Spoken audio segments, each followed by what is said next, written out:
ભરૂચ તાલુકાના વરેડિયા ગામ નજીક નેશનલ હાઈવે ઉપર ગાયના ધણ પર ટ્રેલર ફરી વળતા 4 ગાયોના સ્થળ પર જ મોત થયા હતા, જ્યારે 7 અન્ય ગાયના પગ તૂટી જતા તેમને વડોદરાની પાંજરાપોળ ખાતે ખસેડવામાં આવી। રાજ્યમાં અકસ્માતની અવારનવાર કેટલી ભયાનક ઘટનાઓ સામે આવતી હોય છે। ફરી એકવાર ભયાનક અકસ્માત સામે આવ્યો છે, જેમાં 7 ગાયોના મોત નીપજ્યા હતા। ભરૂચ તાલુકાના વરેડિયા ગામ નજીક નેશનલ હાઈવે પર ગાયના ધણ પર ટ્રેલર ફરી વળતા 7 ગાયોના સ્થળ પર જ મોત થયા હતા, જ્યારે 7 અન્ય ગાયના પગ તૂટી જતા તેમને વડોદરાની પાંજરાપોળ ખાતે ખસેડવામાં આવી છે। અકસ્માતની ઘટના બાદ પશુપાલક પરિવાર માથે આભ તૂટી પડ્યું છે।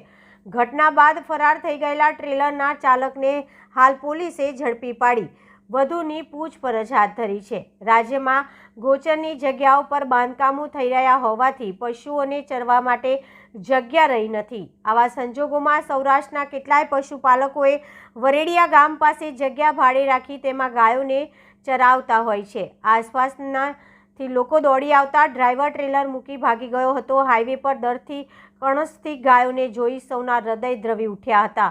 7 જેટલી ગાયના પગ તૂટી ગયા હોવાથી તે ચાલી શકે તેવી પરિસ્થિતિમાં ન હતી। તેમને વધુ સારવાર માટે વડોદરાની પાંજરાપોળ ખાતે ખસેડવામાં આવી છે। ઘટનાના પગલે માલધારી પરિવાર પર આભ તૂટી પડ્યું છે।